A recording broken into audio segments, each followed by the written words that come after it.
Queridos, agora em casa, por favor, você abra sua Bíblia no Evangelho, no Santo Evangelho de Jesus Cristo, segundo escreveu São Marcos, capítulo 14, versículos 32 ao 42. Vamos ler estes 10 versículos para falar da necessidade da vigilância. Glória a Deus, a necessidade da vigilância, ok? Me acompanhe nessa leitura. E foram a um lugar chamado Getsêmani, e disse aos seus discípulos: assentai-vos aqui, enquanto eu oro. E tomou consigo a Pedro, e a Tiago, e a João, e começou a ter pavor e angustiar-se. E disse-lhes: a minha alma está profundamente triste até a morte. Ficai aqui e vigiai. E tendo ido um pouco mais adiante, prostou-se em terra e orou para que, se fosse possível, passasse dele aquela hora. E disse: Abba, Pai, todas as coisas te são possíveis. Todas as coisas te são possíveis. Afasta de mim este cálice. Não seja, porém, o que eu quero, mas o que tu queres. E chegando, achou-os dormindo e disse a Pedro: Simão, dormes? Não podes vigiar nem mesmo uma hora? Vigiai e orai, para que não entreis em tentação. O espírito, na verdade, está pronto, mas a carne é fraca. E foi outra vez e orou, dizendo as mesmas palavras, e voltando, achou-os outra vez dormindo, porque os seus olhos estavam carregados e não sabiam o que responder-lhe. E voltou terceira vez e disse-lhes: dormi agora e descansai. Basta, é chegada a hora. Eis que o Filho do Homem vai ser entregue nas mãos dos pecadores. Levantai-vos, vamos, eis que está perto o que me trai. Amém. Queridos, foi um grande momento de Jesus no Getsêmani. O tempo estava se cumprindo. A hora era chegada. E o Senhor havia levado os discípulos para que juntos pudessem interceder, pudessem clamar, pudessem orar por aquele grande momento. O momento em que havia de se cumprir aquilo que estava previamente, profeticamente anunciado. E ele disse aos discípulos, ali no Getsêmani: vamos e oremos, ficai comigo. E a palavra de Deus vai dizer que Jesus disse: aqui ficai enquanto eu oro. Depois Jesus disse: a minha alma está profundamente triste até a morte. Ficai aqui e vigiai. Não somente orar, mas vigiar. O Senhor estava advertindo-os a estarem atentos. O Senhor estava querendo que eles tivessem cautela, diligência e muita precaução para aquilo que estava prestes a acontecer. Esta noite eu quero dizer a você, meu irmão, meu amigo, que está me escutando, a razão maior do insucesso de muitos crentes está na falta de oração, está na falta de vigilância. Ora, eles não estavam se dando conta de que o momento da crucificação estava se aproximando. Eles não haviam se dado conta que entre eles já havia alguém que havia traído Jesus e o vendido por 30 moedas. Tudo isto por falta de oração, tudo isso por falta de vigilâncias. Muitos têm caído porque não estão vigiando.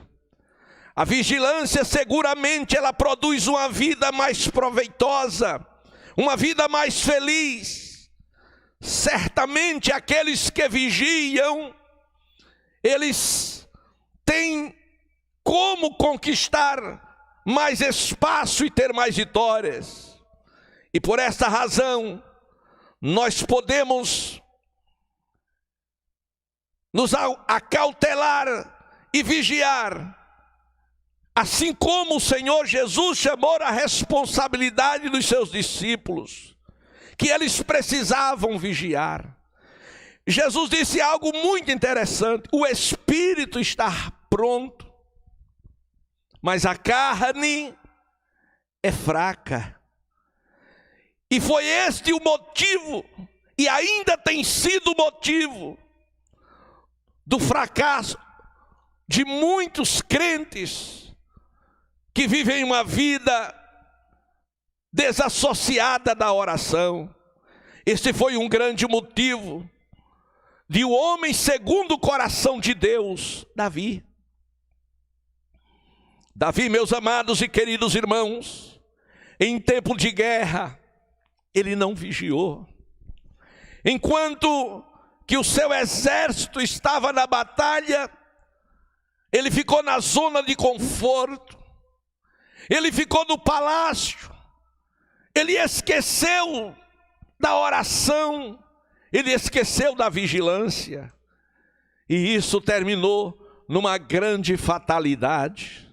Ora, em tempo de guerra, ele não podia estar no palácio. Nós estamos vivendo este tempo de guerra, e nós não podemos nos acomodar. Mais do que nunca, urge a necessidade de estarmos diante de Deus para pedir pela nossa cidade, pelos nossos governantes, por esta epidemia que tem assolado toda a face da terra. Então nós precisamos orar, mas precisamos também vigiar, para não sermos iludidos ou enganados, para não nos afastarmos da presença do Senhor.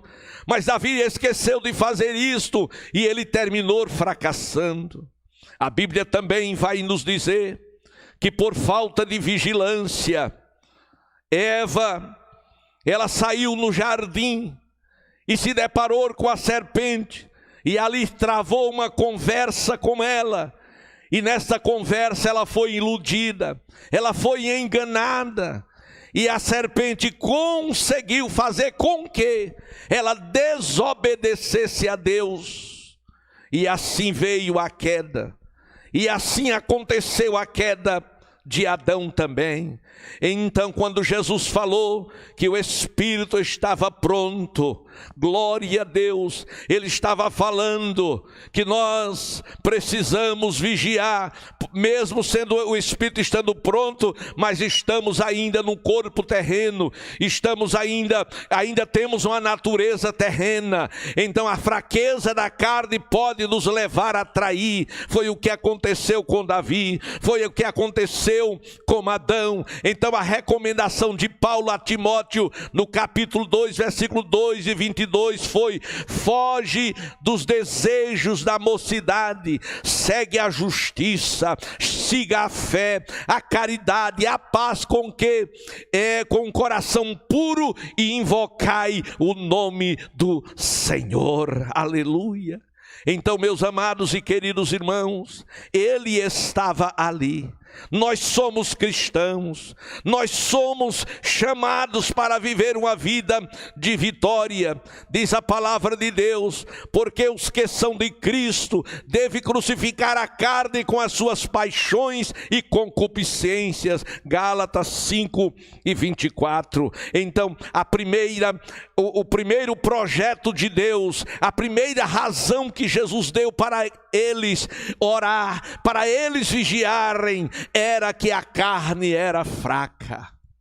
Glória a Deus. A autoconfiança de muitos cristãos fatalmente tem levado estes irmãos a caírem, tem levado esses irmãos a fraquejarem na fé, tem levado esses irmãos a desanimarem. Glória a Deus. Então, esta noite, o conselho de Jesus Cristo é que você não apenas ore, mas que você também vigie. Em segundo lugar, o Senhor Jesus Cristo disse que eles precisavam vigiar. Sabe por quê?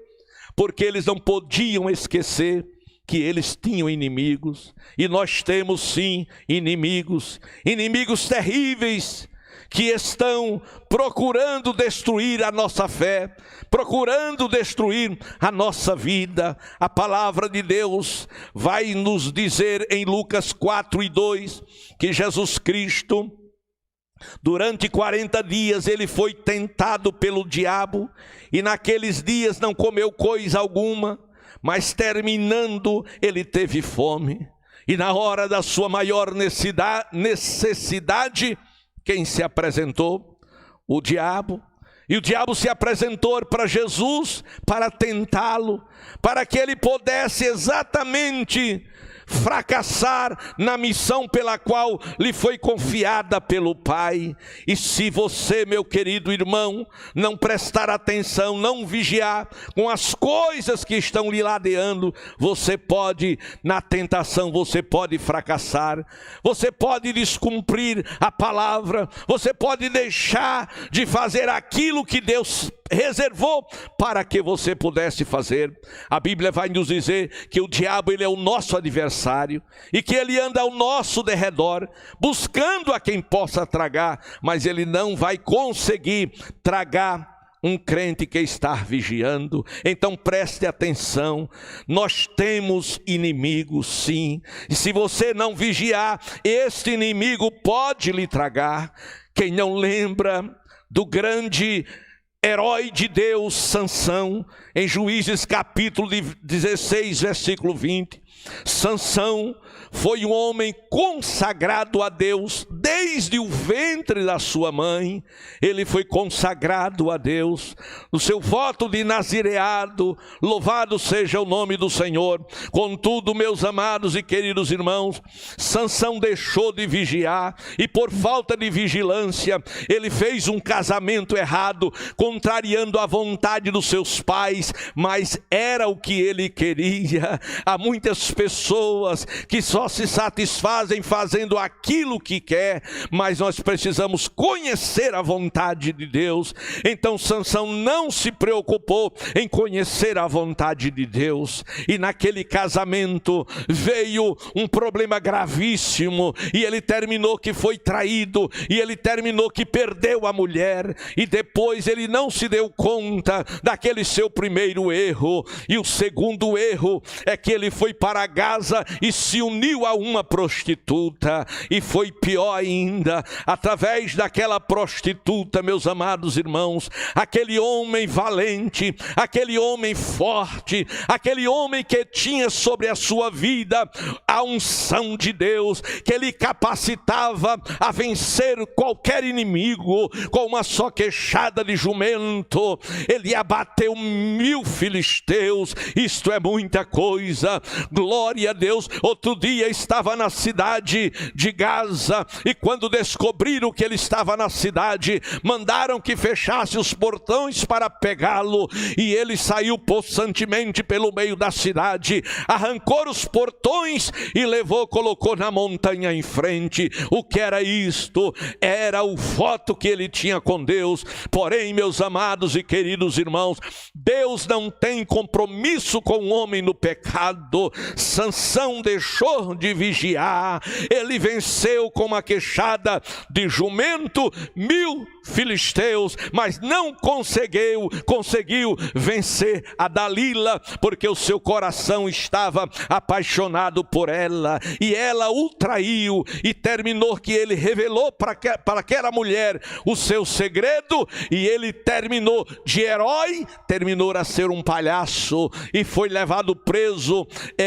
no templo de Dagon. E a palavra de Deus diz que quando Dalila chamou os filisteus, ela disse a Sansão: olha, os filisteus estão vindo contra ti. E ele disse: como das outras vezes eu me levantarei para vencê-los. Mas a palavra de Deus vai nos dizer que ele não sabia que o Espírito de Deus já não estava sobre a sua vida. E aí, a primeira coisa que o inimigo fez foi lhe cegar os olhos. Meus amados e queridos irmãos, nós temos inimigos sim, e por isso precisamos vigiar para por eles não sermos tragados. A vitória que nós vamos ter, ela vem através da resistência. Tiago, no capítulo 4, versículo 7, ele disse: sujeitai-vos, pois, a Deus, resisti ao diabo, ele fugirá de vós. Era o que o Senhor queria, era o que o Senhor estava ensinando no Getsema, dizendo: olha, vocês precisam vigiar. Será que nenhuma hora vocês podem velar comigo? Aleluia. A vigilância é algo que mantém o crente de pé, a vigilância é algo que mantém o crente firme, a vigilância é algo que mantém o crente numa vida de vitória. A exemplo de José. José estava no Egito, na casa de Potifar, galgou posições, tornou-se mordomo naquela casa, mas ele não deixou de vigiar. E quando o diabo usou a mulher de Potifar, e a resposta de José foi não. Sabe por que ele deu a resposta não? Porque não apenas ele orava, mas ele vigiava. E ele sabia que aquilo era um laço de Satanás para destruir a sua vida de sucesso, porque ele entendia que o seu sucesso vinha de Deus. A maior necessidade da vigilância é, primeiro, porque a carne é fraca. Segundo, porque nós temos inimigos. Inimigos do crente é o mundo, e não devemos amá-lo. Inimigos do crente é a carne, e não devemos ceder às tentações da mesma. Oh, aleluia! E o inimigo do crente é Satanás, que nós devemos resistir. Então, meu querido irmão, vigie. Sabe por quê? Porque além da fraqueza da carne, além dos inimigos que se levantam contra você, você não pode esquecer que você tem uma missão enquanto crente, que você tem uma missão enquanto filho de Deus, a missão de atalaia, a missão daquele que avisa do perigo. Por isso, você precisa vigiar. Ora, os dias estavam chegando, mas eles não se davam conta do que estava a acontecer. Judas já estava vindo para aquele jardim com os soldados, mas eles não se deram conta do que estava para acontecer. E o atalaia, ele deve avisar do perigo. Glória a Deus. Paulo, meus amados e queridos irmãos, em Atos 17, 30 e versículo 31, Paulo em Atenas deu um grande discurso no Areópago, glória a Deus, e ali parou aquele lugar, porque ele apresentou uma mensagem acerca do Deus desconhecido. Louvado seja Deus. Então nós não podemos desobedecer à visão celestial. Paulo deu o seu testemunho e disse: eu não posso ser desobediente à visão celestial, ó rei Agripa.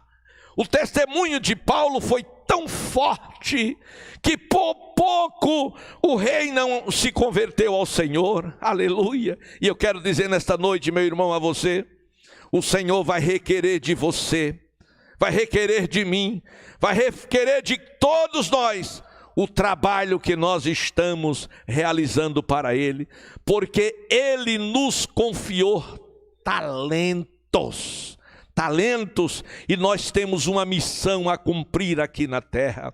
O ide do Senhor é imperativo. Ele, antes de voltar para o céu, Ele disse: não deixarei vocês órfãos. Antes de voltar para o céu, Ele nos deu o Espírito Santo. Antes de voltar para o céu, Ele deixou a promessa de nos revestir de poder, nos batizando com o Espírito Santo e nos dando dons espirituais. Isto Ele fez lá no dia de Pentecostes. Para quê? Para que tivesse na terra uma igreja poderosa, uma igreja vencedora, uma igreja de crentes que proclamassem o reino que Ele estabeleceu e que nós estamos dando continuidade a este reino. Por isso, naqueles dias, Ele queria que os discípulos continuassem sim com a missão, e para isto era necessário não apenas orar, mas sobretudo vigiar. Porque por conta do nosso inimigo, do nosso adversário, a Bíblia diz, senhores, irmãos amados, que nós estamos sendo observados. Nós estamos sendo observados. Vejamos sim, senão, Hebreus capítulo 12, versículo 1. Portanto nós também, pois que estamos rodeados de uma tão grande nuvem de testemunhas, deixemos todo o embaraço e o pecado que tão de perto nos rodeia, e corramos com paciência ou com perseverança a carreira que nos está proposta, olhando para Jesus Cristo, autor e consumador da nossa fé. Nós temos uma carreira proposta que devemos correr. Este capítulo fala de todos os heróis da fé, mas também aponta para a igreja do Senhor na nossa geração, porque a igreja do Senhor na nossa geração, ela precisa brilhar, e para que ela possa brilhar, ela necessariamente não apenas precisa de uma lâmpada, mas sobretudo de uma luz. A palavra de Deus vai nos dizer em Mateus 5, 14 a 16, que não se pode esconder uma luz debaixo do alqueire. Ou seja, Jesus disse: eu sou a luz do mundo, eu sou o sal da terra. E depois olhou para os seus discípulos e disse: vós sois a luz do mundo e vós sois o sal da terra.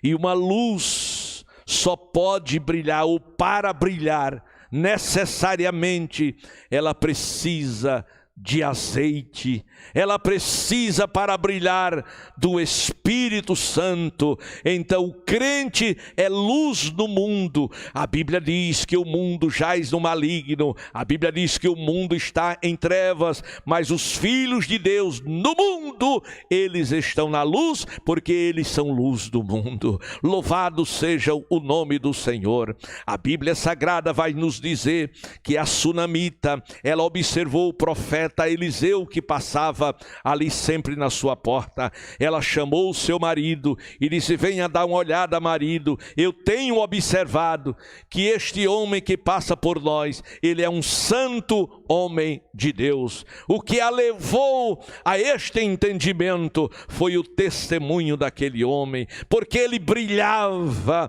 na sua vida, no seu testemunho. Glória a Deus. A Bíblia vai nos dizer que lá na Babilônia, os inimigos observaram a Daniel e procuraram achar alguma falta nele. Aleluia. Ora, por que na Babilônia havia tanta inveja em relação a Daniel? Sabe por quê? Porque Daniel não era babilônico. Daniel, ele era hebreu. Ele estava na Babilônia porque foi levado por Nabucodonosor, quando invadiu Jerusalém, ali em Carquemis. E ele foi levado, e com ele seus companheiros, outros jovens. E quando eles chegaram na Babilônia, a primeira coisa que tentaram fazer foi corromper o caráter, a imagem dele, mudando seus nomes.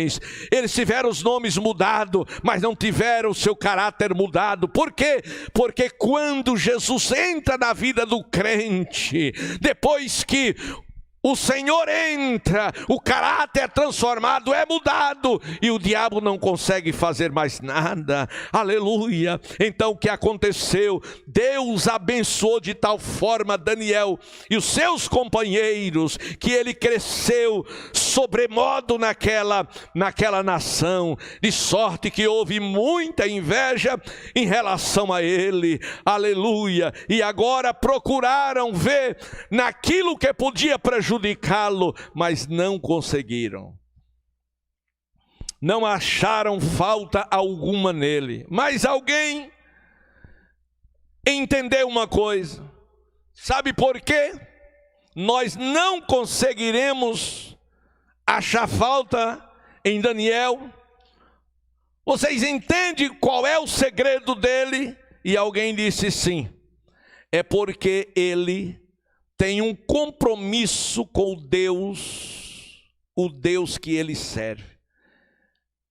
Porque 3 vezes ao dia Daniel ia para o seu quarto para falar com Deus. Em outras palavras, Daniel vigiava, Daniel orava, era um homem de oração.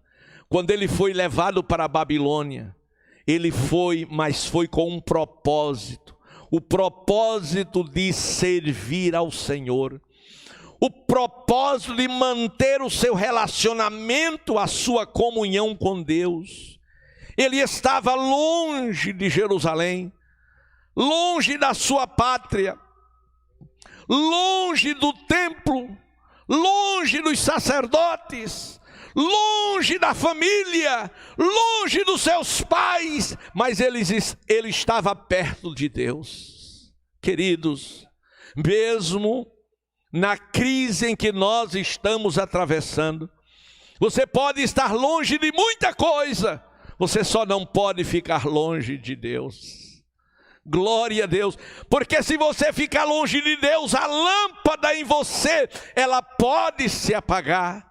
É por esta razão que eu estou aqui com a graça de Deus entrando na sua casa para dizer para você, para profetizar: levanta, meu irmão, glória a Deus, levanta no nome do Senhor Jesus, porque o Deus que você serve é um Deus grande, é um Deus todo-poderoso. Você não precisa ter medo. Por que não, pastor? Estar aí, a crise estabelecida, mas nós não estamos na crise, nós estamos em Cristo. E a Bíblia diz 365 vezes o Senhor falando, dizendo: eis que eu estou convosco todos os dias. Glória a Deus. A Bíblia está dizendo: não temas que eu sou contigo, não te assombre, porque eu sou o Senhor teu Deus. Aleluia. Então escute, não se esqueça que você está sendo observado. Não se esqueça que o inimigo está procurando ocasião contra você. O inimigo está procurando ocasião contra a igreja do Senhor. Mas não se pode esconder uma luz. Aleluia. Eliseu não pôde se esconder em Sunem. Os inimigos encontraram o segredo de Daniel, mas não puderam acabar com a vida dele. A inveja é algo terrível. As pessoas, por dinheiro e por posição, fazem coisas terríveis. Mas tem uma coisa: não pode atingir aqueles que estão na mão daquele que é todo-poderoso. E por último, Jesus Cristo, Ele vem. Eu disse Jesus Cristo, Ele vem. E os sinais estão aí. A Bíblia fala do pecado aumentando a cada dia. Por se multiplicar a iniquidade, o amor de muitos esfriarão. A Bíblia fala sobre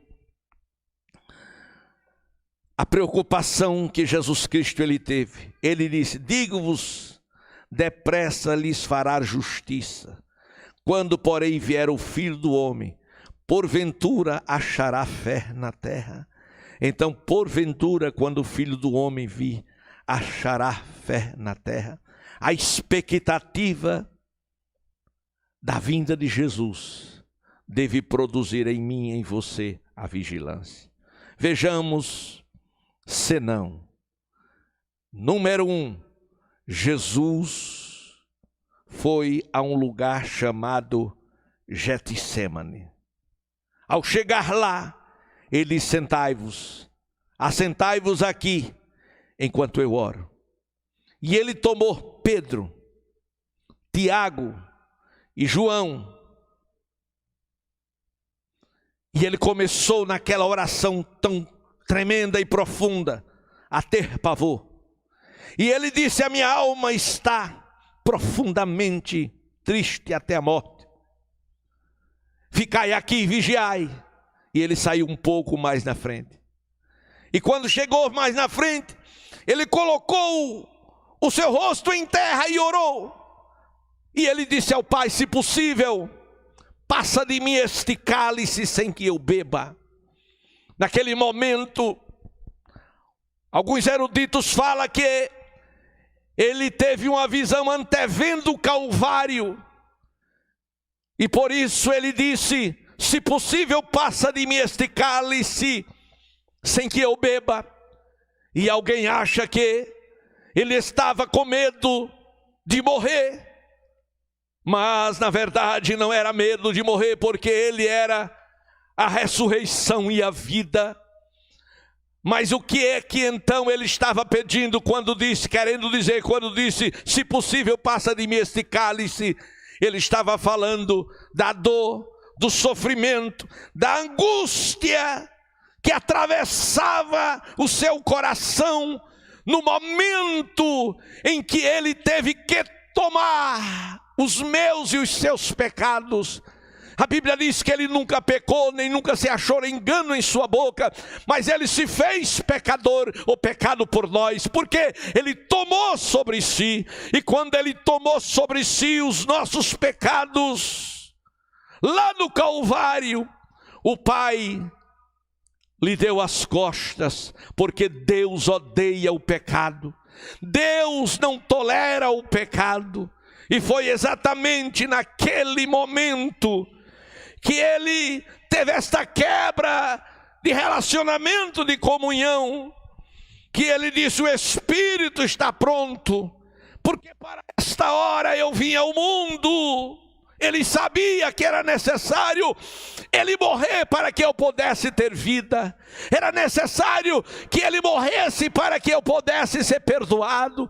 Era necessário que ele morresse para que a lei se cumprisse. Era necessário que ele morresse para que o véu do templo se rasgasse, e não apenas o sumo sacerdote, uma vez por ano, entrasse no Santo dos Santos, porque quando ele morresse, o caminho era vivo e estaria aberto para mim e para você. Você entende? Escute, queridos, naquele momento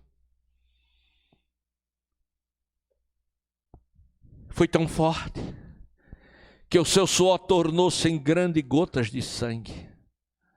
Glória a Deus. E sabe o que o Pai respondeu? Nada. Mas certamente o Espírito o lembrou da oração que ele havia ensinado aos seus discípulos. Pai nosso que está nos céus. Em outras palavras, estamos na terra, mas nós temos um Pai que está no céu, que nos podemos recorrer a Ele. Santificado seja o teu nome. Venha a nós o teu reino, teu governo, e seja feita a tua vontade. Então, a Bíblia vai nos dizer profeticamente que agradou ao Pai moê-lo, por Isaías. Então ele sabia que era necessário o Calvário. E quando o Pai não lhe respondeu, quando ele, se possível, passa de mim este cálice, ele entendeu que não era possível o Pai manter aquela comunhão com ele com os nossos pecados. Então era necessário que ele estivesse só. E quando naquele momento se cumpria isto aí, ele não disse agora, Abba Pai. Ele não disse agora, Paizinho.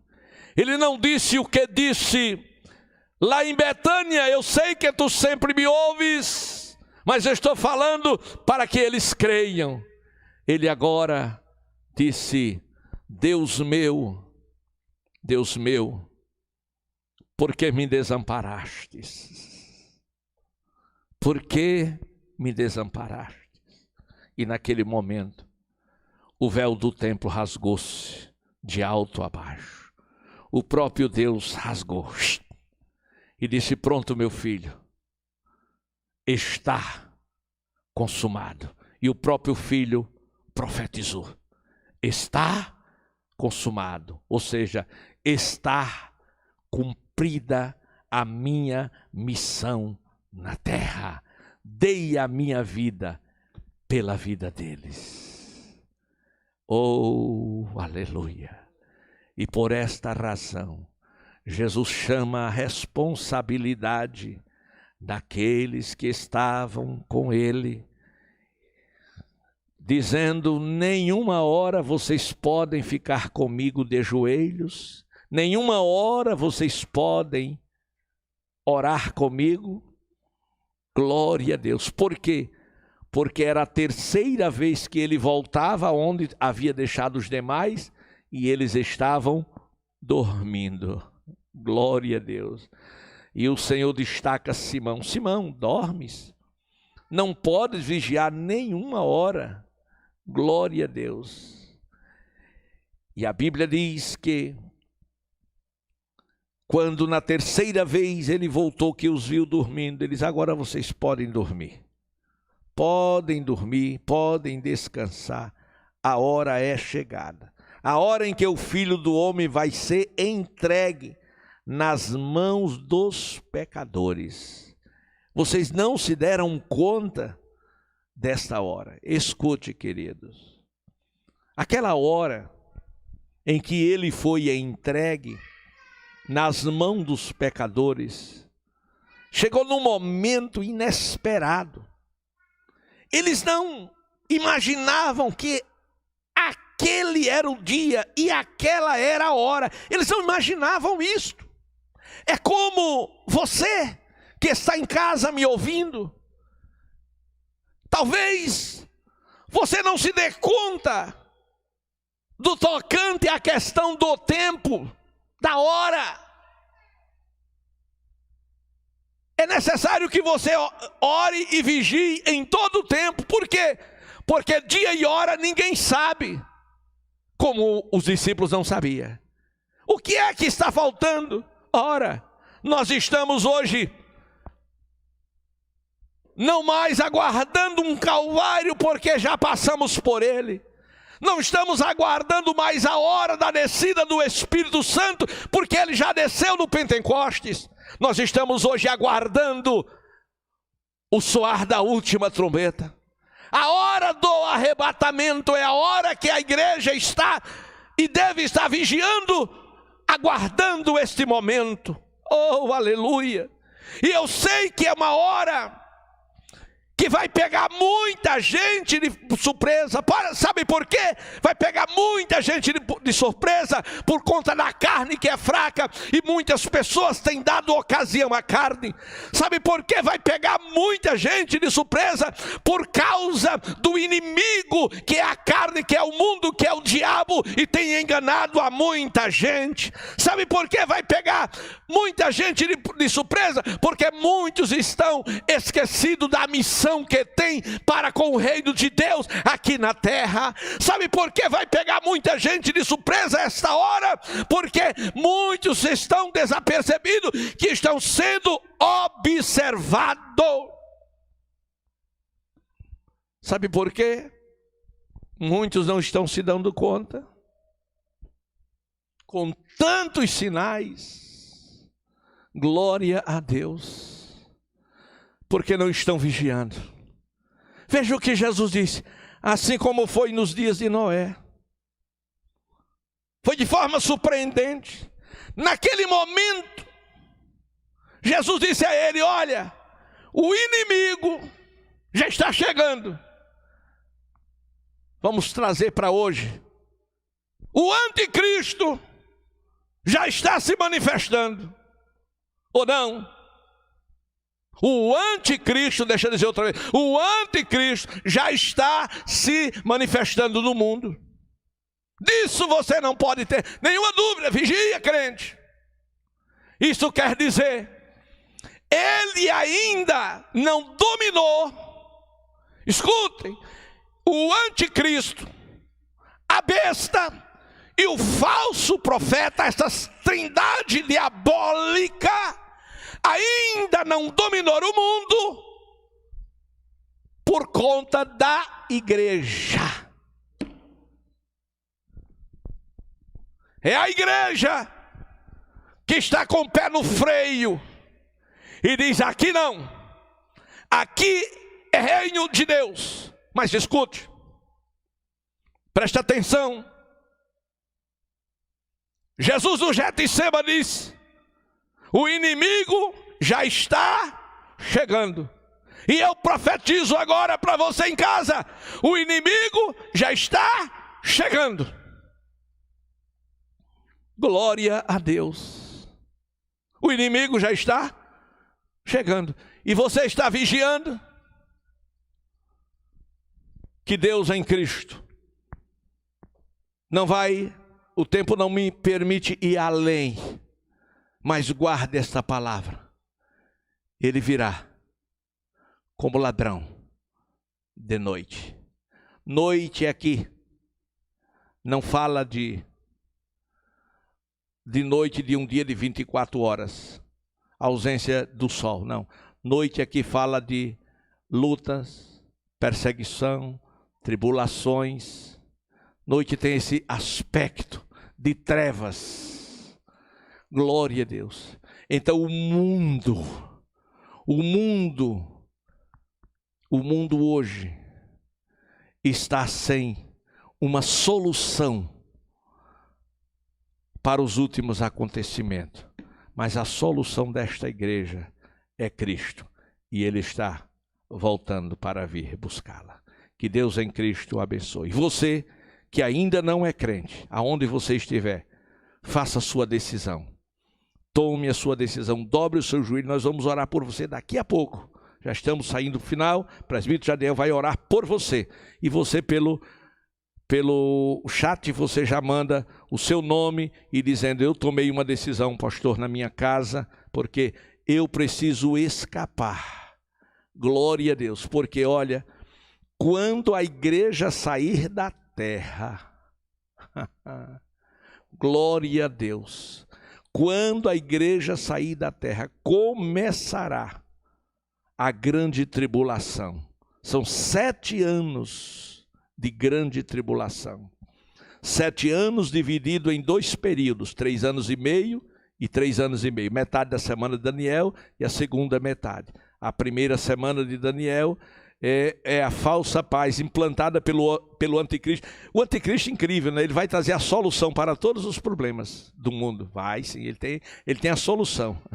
Com 3 anos e meio, aí ele perde ele perde o controle das coisas. Aí começa assim. Aí as coisas vão ficar sérias. E esses 3 anos e meio na terra de falsa paz, a igreja vai estar no tribunal de Cristo sendo galardoada. A igreja quer subir, porque tem 2 igrejas, a que vai subir e a que vai ficar. Glória a Deus. E depois dos 3 anos e meio, a paz vai ser quebrada aqui na terra e nós sairemos para a festa do casamento, as bodas do Cordeiro, e aqui na terra vai começar os ais e as pragas. Aí sim vai se intensificar até o dia do julgamento, até terminar os 7 anos. Depois vem o Armagedon, vem a guerra do Armagedon, e daí até o tribunal, até o Gog e Magog, até o juízo final, desculpe. Amém. Que Deus abençoe.